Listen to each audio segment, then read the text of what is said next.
بیوی سے ہم بستری افزائش نسل اور حرام کام سے بچنے کی نیت سے ہو۔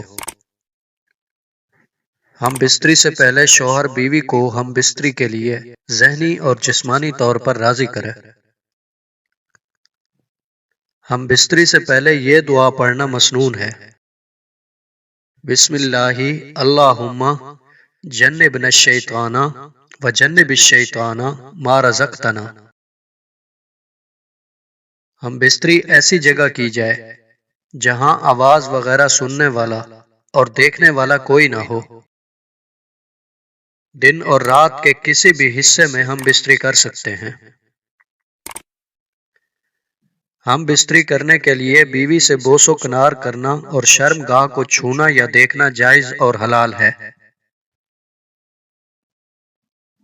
اگلی شرم گاہ میں ہم بستری کے لیے جو کیفیت اختیار کی جائے، تمام کیفیات جائز ہیں۔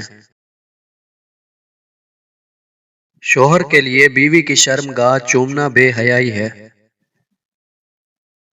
بیوی کے لیے مرد کی شرم گاہ کو چومنا اور منہ میں داخل کرنا بے حیائی ہے۔ نبی کریم صلی اللہ علیہ وآلہ وسلم کا فرمان ہے کہ جو شخص اپنی بیوی کی دبر میں آتا ہے وہ ملعون ہے۔ مرد کی شرم گاہ عورت کی شرم گاہ میں داخل ہونے سے عورت اور مرد دونوں پر غسل واجب ہو جاتا ہے، چاہے منی کا انزال ہو یا نہ ہو۔ اولاد کے درمیان ضرورت کے تحت وقفہ کرنے کی نیت سے ہم بستری کرتے ہوئے منی شرم گاہ سے باہر خارج کرنا جائز ہے۔